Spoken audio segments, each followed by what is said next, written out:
प्रिय भक्तजनों, श्रावण मास में भगवान शिव के इस मंत्र का जाप या श्रवण सारे दुखों को दूर करने वाला, सारे बीमारियों का अंत करने वाला एवं नया जीवन देने वाला है। बस आपको यह मंत्र 108 बार जाप या सच्चे मन से श्रवण करना है। ओम त्र्यंबकं यजामहे सुगंधिं पुष्टिवर्धनम् उर्वारुकमिव बन्धनान् मृत्योर्मुक्षीयमामृतात्। ओम त्र्यंबकं यजामहे सुगंधिं पुष्टिवर्धनम् उर्वारुकमिव बन्धनान् मृत्योर्मुक्षीयमामृतात्। ओम त्र्यंबकं यजामहे सुगंधिं पुष्टिवर्धनम् उर्वारुकमिव बन्धनान् मृत्योर्मुक्षीयमामृतात्।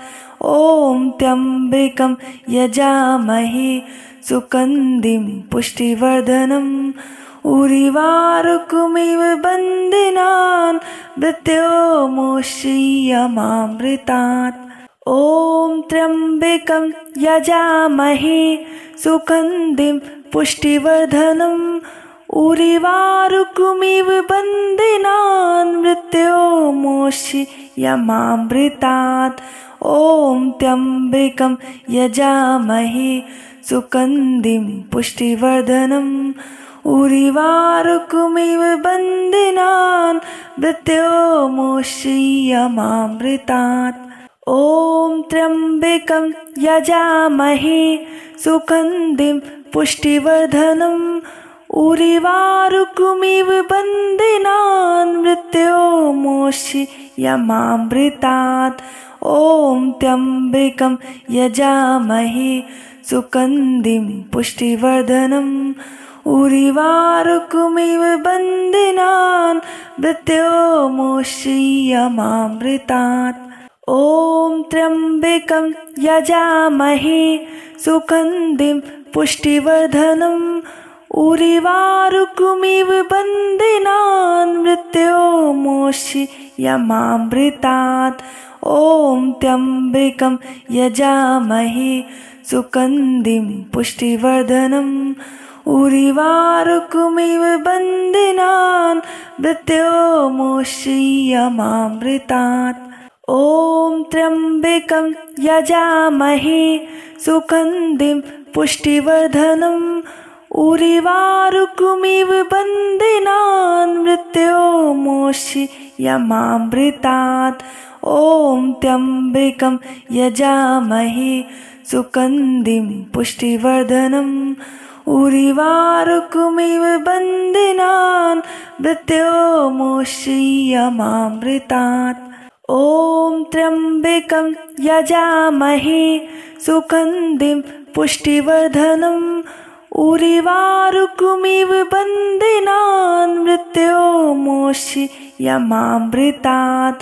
ओम त्र्यंबकं यजामहे सुगंधिं पुष्टिवर्धनम् उर्वारुकमिव बन्धनान् मृत्योर्मुक्षीयमामृतात्।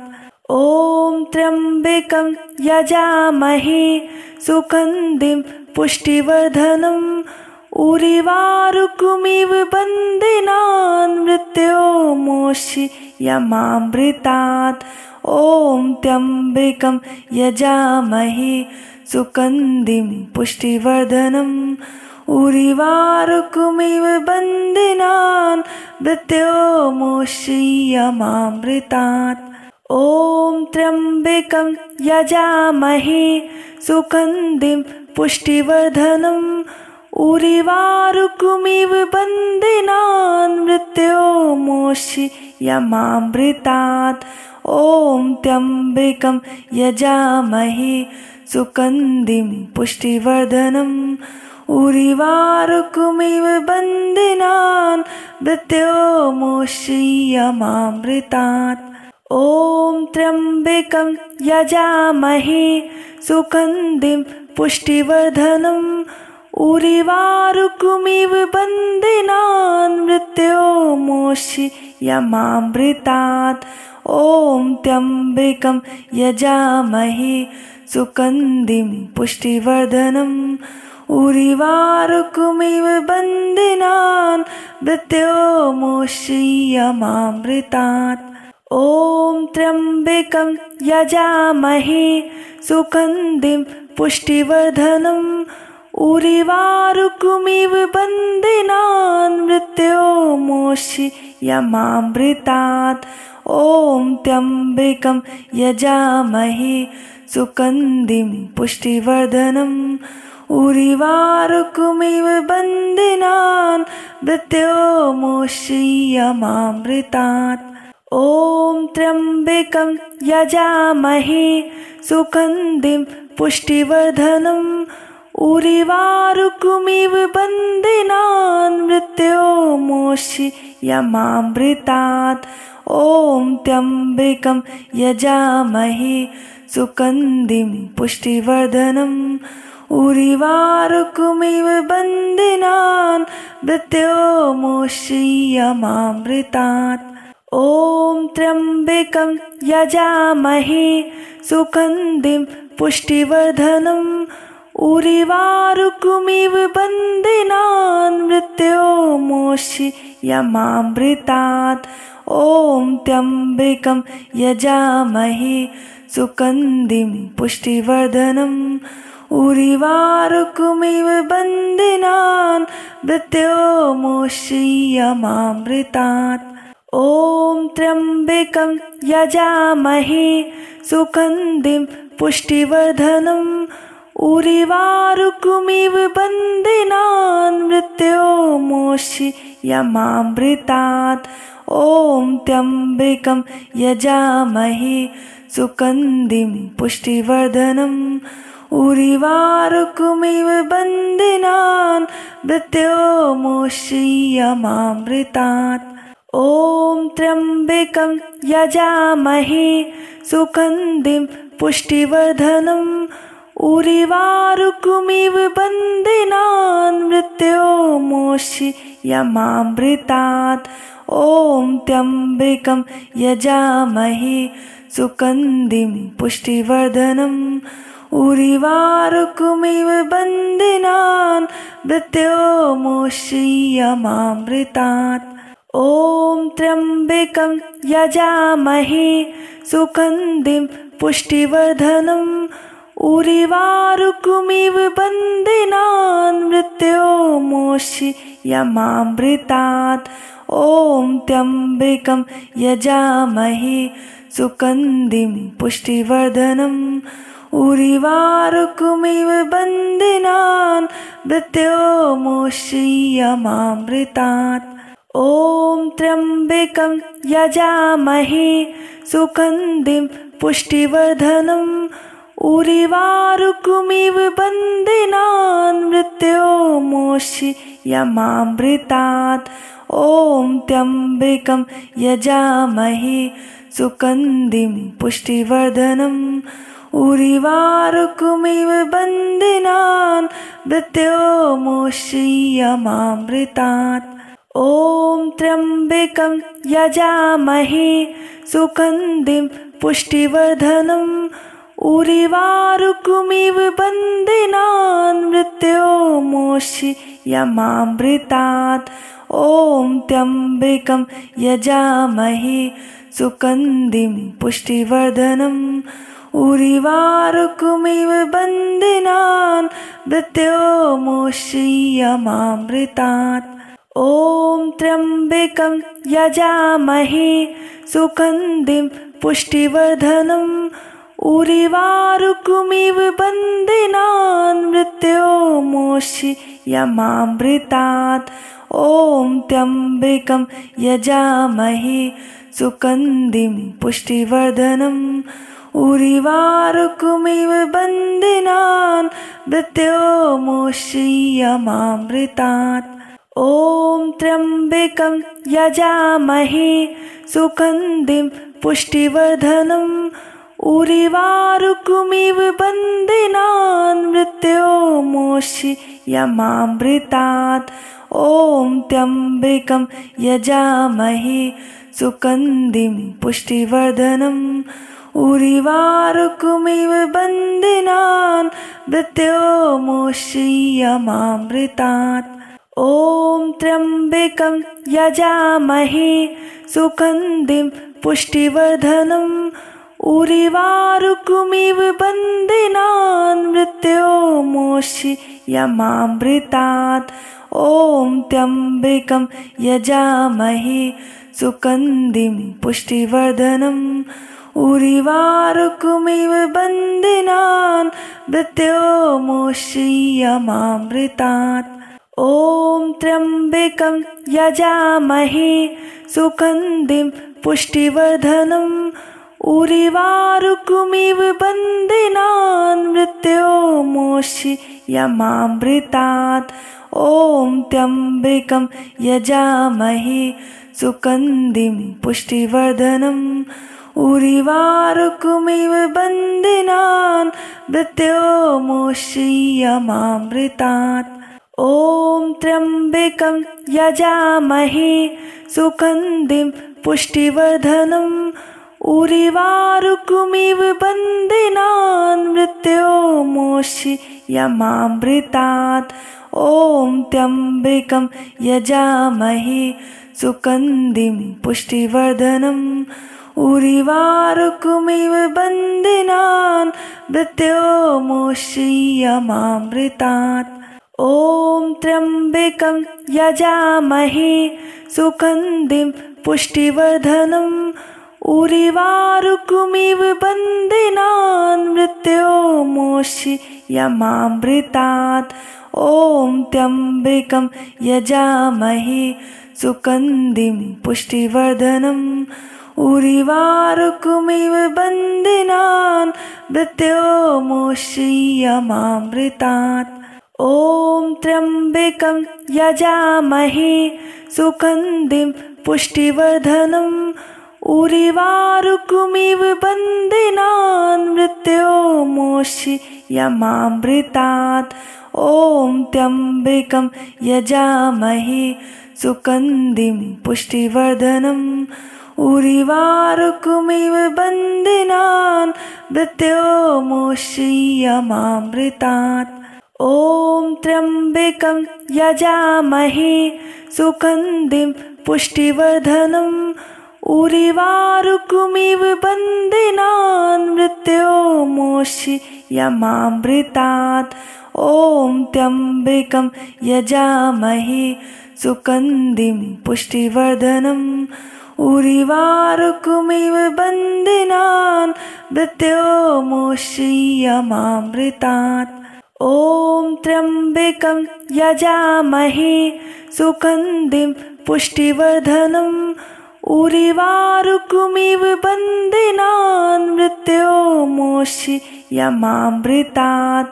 ॐ त्र्यम्बकं यजामहे सुगन्धिं पुष्टिवर्धनम्। उर्वारुकमिव बन्दिनान् मृत्योर्मोक्षयमामृतात्। ॐ त्र्यम्बकं यजामहे सुगन्धिं पुष्टिवर्धनम्। उर्वारुकमिव बन्दिनान् मृत्योर्मोक्षयमामृतात्। ॐ त्र्यम्बकं यजामहे सुगन्धिं पुष्टिवर्धनम्। उर्वारुकमिव बन्दिनान् मृत्योर्मोक्षयमामृतात्। ॐ त्र्यम्बकं यजामहे सुगन्धिं पुष्टिवर्धनम्। उर्वारुकमिव बन्दिनान् मृत्योर्मोक्षयमामृतात्। ॐ त्र्यम्बकं यजामहे सुगन्धिं पुष्टिवर्धनम्। उर्वारुकमिव बन्दिनान् मृत्योर्मोक्षयमामृतात्। ॐ त्र्यम्बकं यजामहे सुगन्धिं पुष्टिवर्धनम्। उर्वारुकमिव बन्दिनान् मृत्योर्मुक्षीयमामृतात्। ॐ त्र्यम्बकं यजामहे सुगन्धिं पुष्टिवर्धनम्।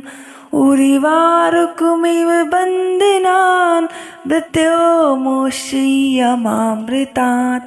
ॐ त्र्यम्बकं यजामहे सुगन्धिं पुष्टिवर्धनम्। उर्वारुकमिव बन्दिनान् मृत्योर्मुक्षीयमामृतात्। ॐ त्र्यम्बकं यजामहे सुगन्धिं पुष्टिवर्धनम्। उर्वारुकमिव बन्दिनान् मृत्योर्मुक्षीयमामृतात्। ॐ त्र्यम्बकं यजामहे सुगन्धिं पुष्टिवर्धनम्। उर्वारुकमिव बन्दिनान् मृत्योर्मुक्षीयमामृतात्। ॐ त्र्यम्बकं यजामहे सुगन्धिं पुष्टिवर्धनम्। उर्वारुकमिव बन्दिनान् मृत्योर्मुक्षीयमामृतात्। ॐ त्र्यम्बकं यजामहे सुगन्धिं पुष्टिवर्धनम्। उर्वारुकमिव बन्दिनान् मृत्योर्मुक्षीयमामृतात्। ॐ त्र्यम्बकं यजामहे सुगन्धिं पुष्टिवर्धनम्। उर्वारुकमिव बन्दिनान् मृत्योर्मुक्षीयमामृतात्। ॐ त्र्यम्बकं यजामहे सुगन्धिं पुष्टिवर्धनम्। उर्वारुकमिव बन्दिनान् मृत्योर्मुक्षीयमामृतात्। ॐ त्र्यम्बकं यजामहे सुगन्धिं पुष्टिवर्धनम्।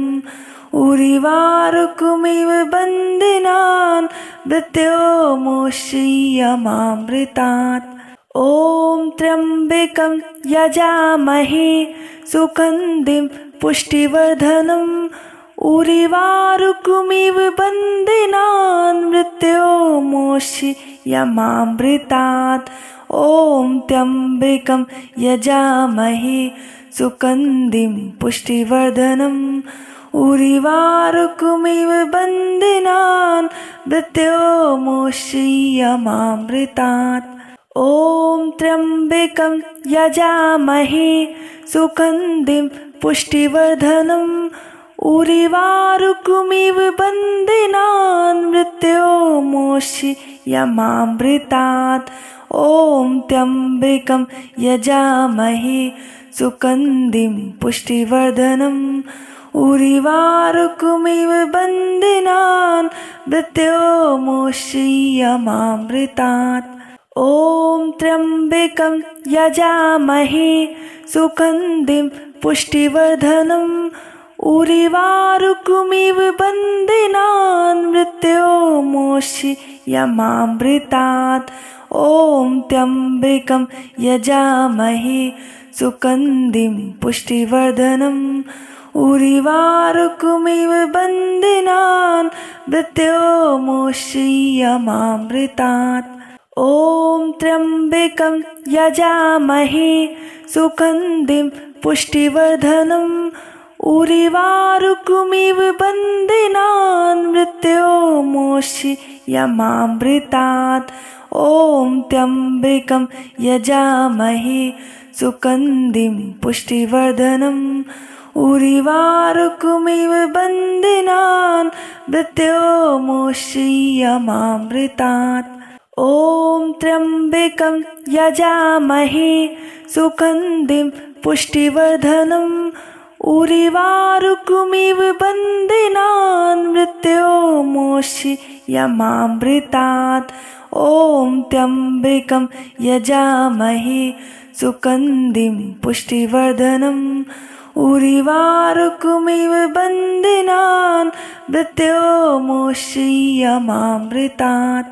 ॐ त्र्यम्बकं यजामहे सुगन्धिं पुष्टिवर्धनम्। उर्वारुकमिव बन्धनान् मृत्योर्मोक्षयमामृतात्।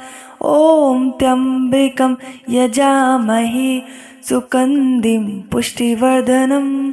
उर्वारुकमिव बन्धनान् मृत्योर्मोक्षयमामृतात्।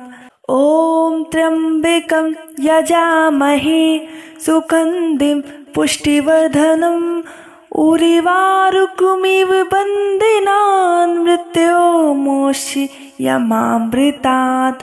ॐ त्र्यम्बकं यजामहे सुगन्धिं पुष्टिवर्धनम्। उर्वारुकमिव बन्धनान् मृत्योर्मोक्षयमामृतात्। ॐ त्र्यम्बकं यजामहे सुगन्धिं पुष्टिवर्धनम्। उर्वारुकमिव बन्धनान् मृत्योर्मोक्षयमामृतात्।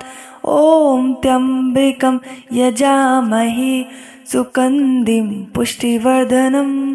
उर्वारुकमिव बन्धनान् मृत्योर्मोक्षयमामृतात्। ॐ त्र्यम्बकं यजामहे सुगन्धिं पुष्टिवर्धनम्। उर्वारुकमिव बन्धनान् मृत्योर्मोक्षयमामृतात्। ॐ त्र्यम्बकं यजामहे सुगन्धिं पुष्टिवर्धनम्। उर्वारुकमिव बन्धनान् मृत्योर्मोक्षयमामृतात्। ॐ त्र्यम्बकं यजामहे सुगन्धिं पुष्टिवर्धनम्। उर्वारुकमिव बन्धनान् मृत्योर्मोक्षयमामृतात्। ॐ त्र्यम्बकं यजामहे सुगन्धिं पुष्टिवर्धनम्। उर्वारुकमिव बन्धनान् मृत्योर्मोक्षयमामृतात्। ॐ त्र्यम्बकं यजामहे सुगन्धिं पुष्टिवर्धनम्।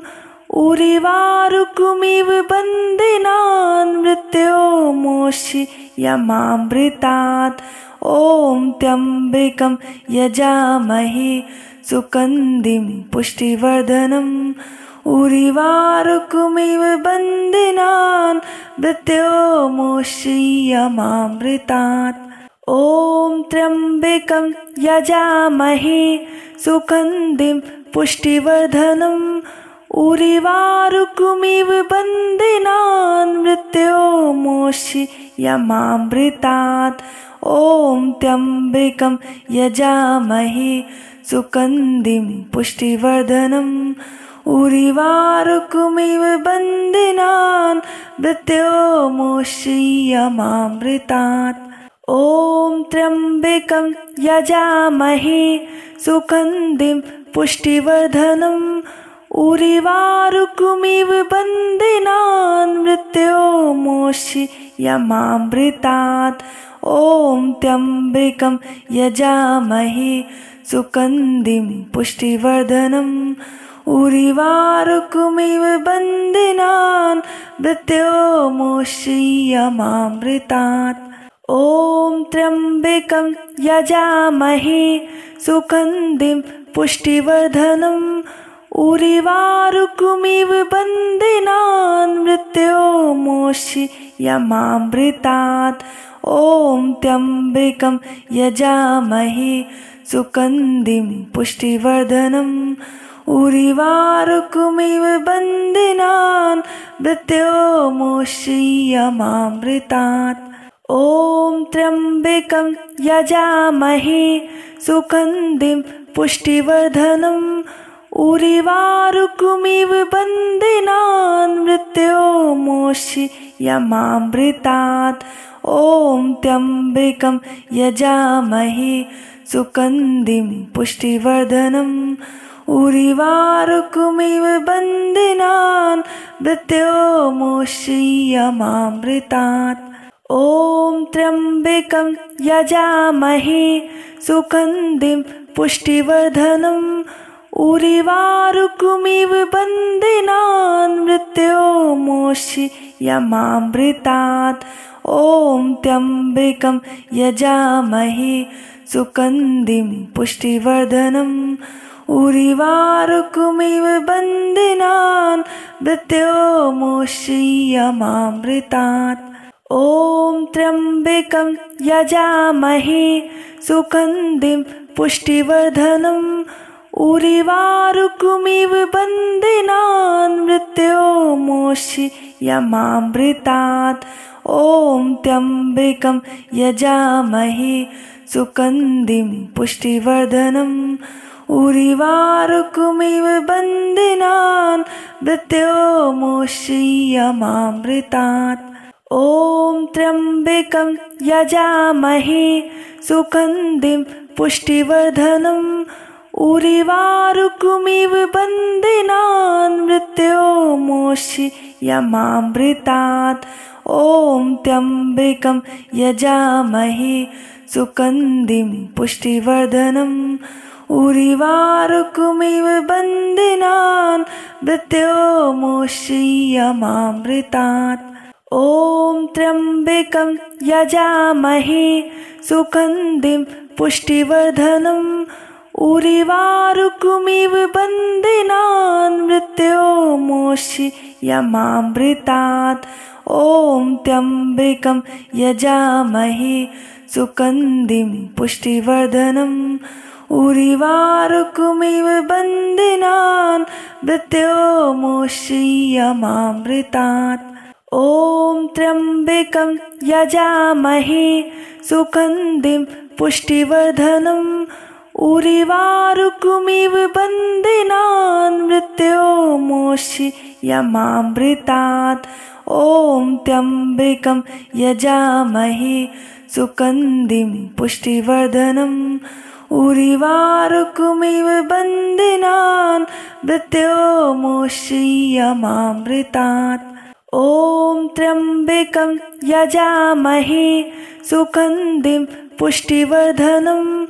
उर्वारुकमिव बन्दिनान् मृत्योर्मुक्षीयमामृतात्। ॐ त्र्यम्बकं यजामहे सुगन्धिं पुष्टिवर्धनम्। उर्वारुकमिव बन्दिनान् मृत्योर्मुक्षीयमामृतात्। ॐ त्र्यम्बकं यजामहे सुगन्धिं पुष्टिवर्धनम्। उर्वारुकमिव बन्दिनान् मृत्योर्मुक्षीयमामृतात्। ॐ त्र्यम्बकं यजामहे सुगन्धिं पुष्टिवर्धनम्। उर्वारुकमिव बन्दिनान् मृत्योर्मुक्षीयमामृतात्। ॐ त्र्यम्बकं यजामहे सुगन्धिं पुष्टिवर्धनम्।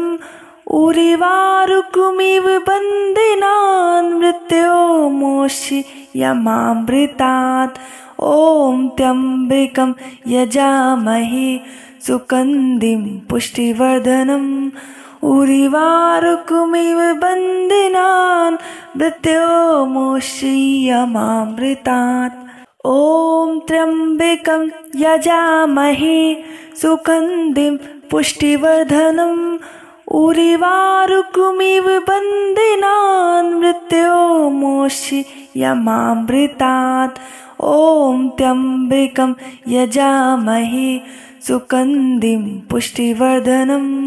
उर्वारुकमिव बन्दिनान् मृत्योर्मुक्षीयमामृतात्। ॐ त्र्यम्बकं यजामहे सुगन्धिं पुष्टिवर्धनम्। उर्वारुकमिव बन्दिनान् मृत्योर्मुक्षीयमामृतात्। ॐ त्र्यम्बकं यजामहे सुगन्धिं पुष्टिवर्धनम्। उर्वारुकमिव बन्दिनान् मृत्योर्मुक्षीयमामृतात्। ॐ त्र्यम्बकं यजामहे सुगन्धिं पुष्टिवर्धनम्। उर्वारुकमिव बन्धनान् मृत्योर्मोक्षयमामृतात्। ॐ त्र्यम्बकं यजामहे सुगन्धिं पुष्टिवर्धनम्। उर्वारुकमिव बन्धनान् मृत्योर्मोक्षयमामृतात्। ॐ त्र्यम्बकं यजामहे सुगन्धिं पुष्टिवर्धनम्। उर्वारुकमिव बन्धनान् मृत्योर्मोक्षयमामृतात्। ॐ त्र्यम्बकं यजामहे सुगन्धिं पुष्टिवर्धनम्। उर्वारुकमिव बन्धनान् मृत्योर्मोक्षयमामृतात्। ॐ त्र्यम्बकं यजामहे सुगन्धिं पुष्टिवर्धनम्। उर्वारुकमिव बन्धनान् मृत्योर्मोक्षयमामृतात्। ॐ त्र्यम्बकं यजामहे सुगन्धिं पुष्टिवर्धनम्। उर्वारुकमिव बन्धनान् मृत्योर्मोक्षयमामृतात्। ॐ त्र्यम्बकं यजामहे सुगन्धिं पुष्टिवर्धनम्। उर्वारुकमिव बन्धनान् मृत्योर्मोक्षयमामृतात्। ॐ त्र्यम्बकं यजामहे सुगन्धिं पुष्टिवर्धनम्। उर्वारुकमिव बन्धनान् मृत्योर्मोक्षयमामृतात्। ॐ त्र्यम्बकं यजामहे सुगन्धिं पुष्टिवर्धनम्। उर्वारुकमिव बन्धनान् मृत्योर्मोक्षयमामृतात्। ॐ त्र्यम्बकं यजामहे सुगन्धिं पुष्टिवर्धनम्।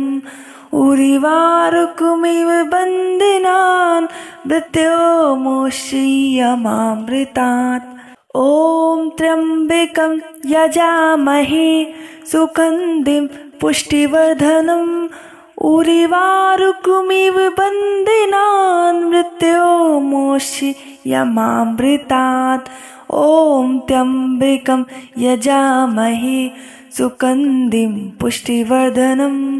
उर्वारुकमिव बन्धनान् मृत्योर्मोक्षयमामृतात्।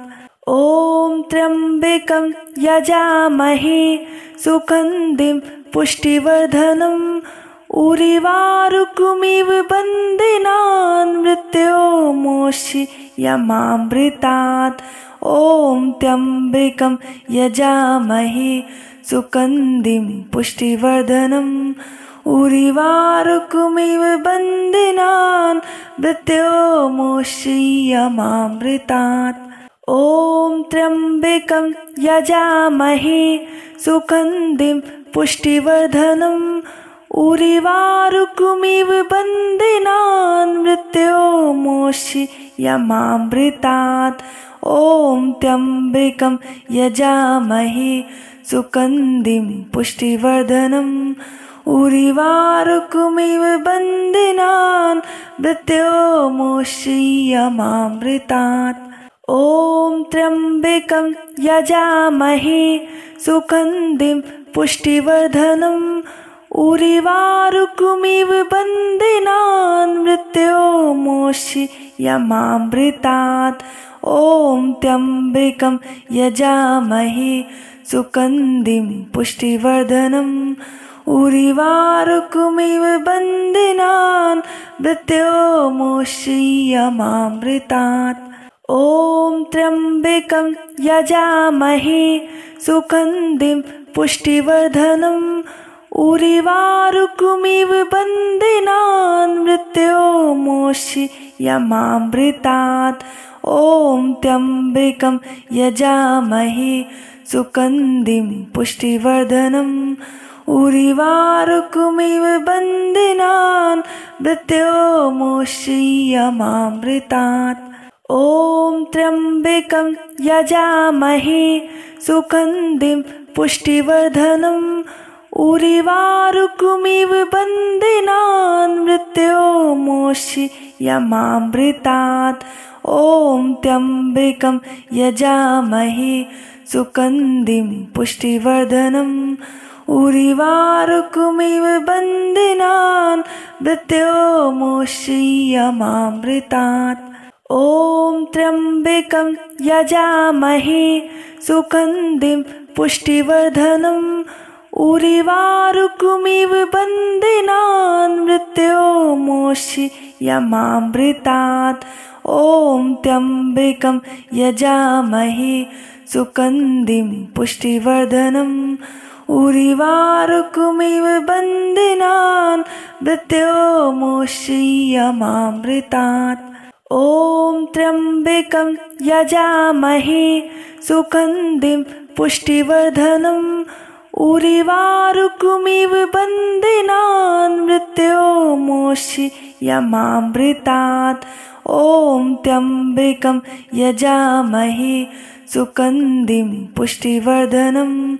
उर्वारुकमिव बन्दिनान् मृत्योर्मोक्षयमामृतात्। ॐ त्र्यम्बकं यजामहे सुगन्धिं पुष्टिवर्धनम्। उर्वारुकमिव बन्दिनान् मृत्योर्मोक्षयमामृतात्। ॐ त्र्यम्बकं यजामहे सुगन्धिं पुष्टिवर्धनम्।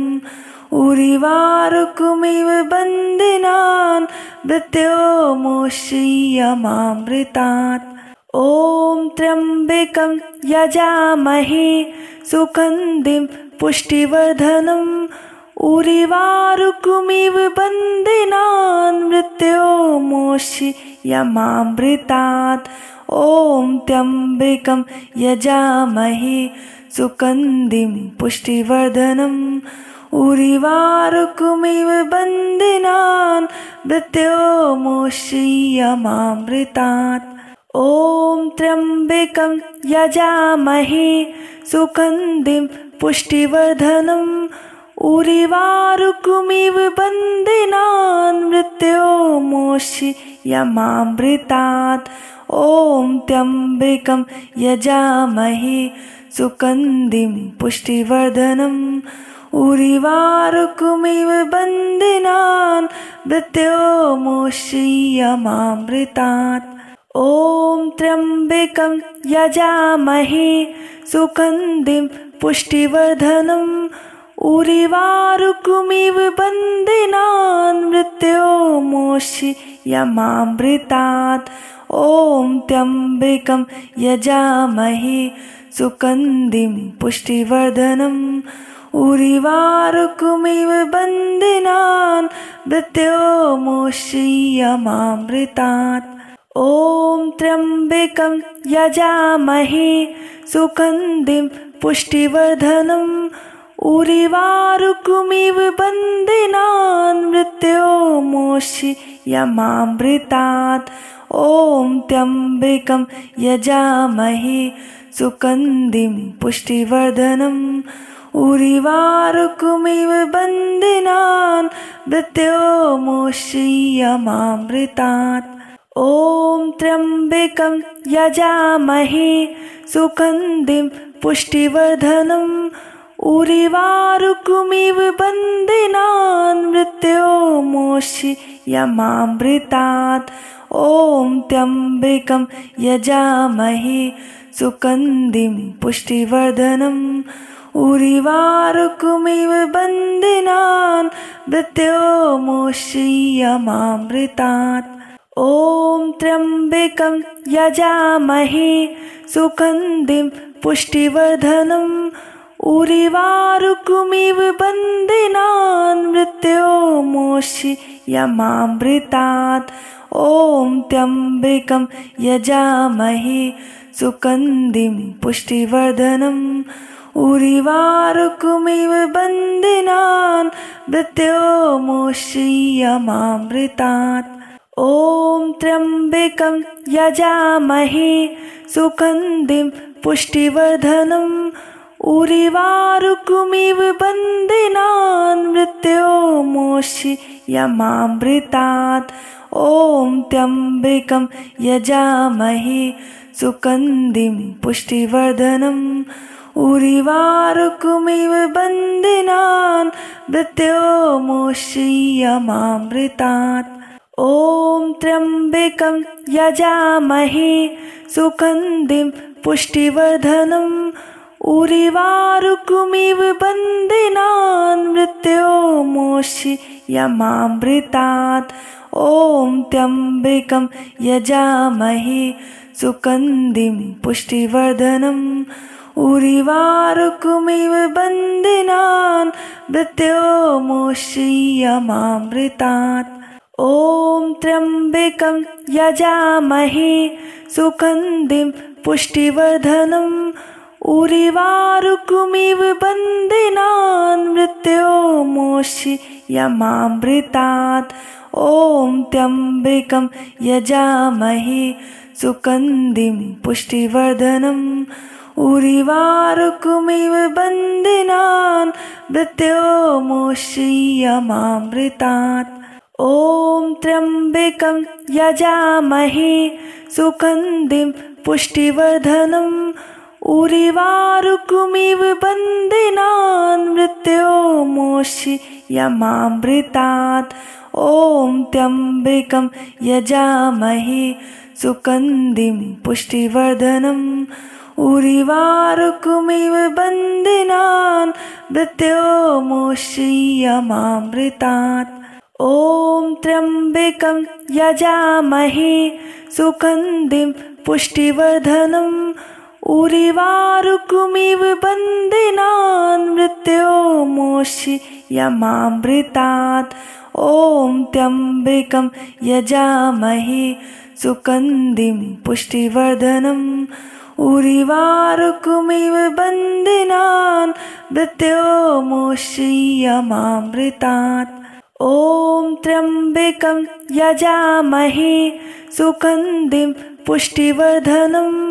उर्वारुकमिव बन्दिनान् मृत्योर्मुक्षीयमामृतात्। ॐ त्र्यम्बकं यजामहे सुगन्धिं पुष्टिवर्धनम्। उर्वारुकमिव बन्दिनान् मृत्योर्मुक्षीयमामृतात्। ॐ त्र्यम्बकं यजामहे सुगन्धिं पुष्टिवर्धनम्। उर्वारुकमिव बन्दिनान् मृत्योर्मुक्षीयमामृतात्। ॐ त्र्यम्बकं यजामहे सुगन्धिं पुष्टिवर्धनम्। उर्वारुकमिव बन्दिनान् मृत्योर्मुक्षीयमामृतात्। ॐ त्र्यम्बकं यजामहे सुगन्धिं पुष्टिवर्धनम्। उर्वारुकमिव बन्दिनान् मृत्योर्मुक्षीयमामृतात्। ॐ त्र्यम्बकं यजामहे सुगन्धिं पुष्टिवर्धनम्। उर्वारुकमिव बन्दिनान् मृत्योर्मुक्षीयमामृतात्। ॐ त्र्यम्बकं यजामहे सुगन्धिं पुष्टिवर्धनम्। उर्वारुकमिव बन्दिनान् मृत्योर्मुक्षीयमामृतात्। ॐ त्र्यम्बकं यजामहे सुगन्धिं पुष्टिवर्धनम्। उर्वारुकमिव बन्दिनान् मृत्योर्मुक्षीयमामृतात्। ॐ त्र्यम्बकं यजामहे सुगन्धिं पुष्टिवर्धनम्। उर्वारुकमिव बन्दिनान् मृत्योर्मुक्षीयमामृतात्। ॐ त्र्यम्बकं यजामहे सुगन्धिं पुष्टिवर्धनम्। उर्वारुकमिव बन्दिनान् मृत्योर्मुक्षीयमामृतात्। ॐ त्र्यम्बकं यजामहे सुगन्धिं पुष्टिवर्धनम्। उर्वारुकमिव बन्दिनान् मृत्योर्मुक्षीयमामृतात्। ॐ त्र्यम्बकं यजामहे सुगन्धिं पुष्टिवर्धनम् उर्वारुकमिव बन्धनान् मृत्योर्मुक्षीयमामृतात्। ॐ त्र्यम्बकं यजामहे सुगन्धिं पुष्टिवर्धनम् उर्वारुकमिव बन्धनान् मृत्योर्मुक्षीयमामृतात्। ॐ त्र्यम्बकं यजामहे सुगन्धिं पुष्टिवर्धनम् उर्वारुकमिव बन्धनान् मृत्योर्मुक्षीयमामृतात्। ॐ त्र्यम्बकं यजामहे सुगन्धिं पुष्टिवर्धनम् उर्वारुकमिव बन्धनान् मृत्योर्मुक्षीयमामृतात्। ॐ त्र्यम्बकं यजामहे सुगन्धिं पुष्टिवर्धनम् उर्वारुकमिव बन्धनान् मृत्योर्मुक्षीयमामृतात्। ॐ त्र्यम्बकं यजामहे सुगन्धिं पुष्टिवर्धनम् उर्वारुकमिव बन्धनान् मृत्योर्मुक्षीयमामृतात्। ॐ त्र्यम्बकं यजामहे सुगन्धिं पुष्टिवर्धनम् उर्वारुकमिव बन्धनान् मृत्योर्मुक्षीयमामृतात्।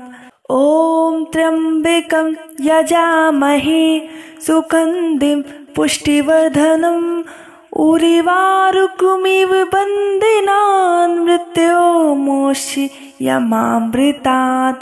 ॐ त्र्यम्बकं यजामहे सुगन्धिं पुष्टिवर्धनम् उर्वारुकमिव बन्धनान् मृत्योर्मुक्षीयमामृतात्। ॐ त्र्यम्बकं यजामहे सुगन्धिं पुष्टिवर्धनम् उर्वारुकमिव बन्धनान् मृत्योर्मुक्षीयमामृतात्। ॐ त्र्यम्बकं यजामहे सुगन्धिं पुष्टिवर्धनम् उर्वारुकमिव बन्धनान् मृत्योर्मुक्षीयमामृतात्। ॐ त्र्यम्बकं यजामहे सुगन्धिं पुष्टिवर्धनम् उर्वारुकमिव बन्धनान् मृत्योर्मुक्षीयमामृतात्। ॐ त्र्यम्बकं यजामहे सुगन्धिं पुष्टिवर्धनम् उर्वारुकमिव बन्धनान् मृत्योर्मुक्षीयमामृतात्।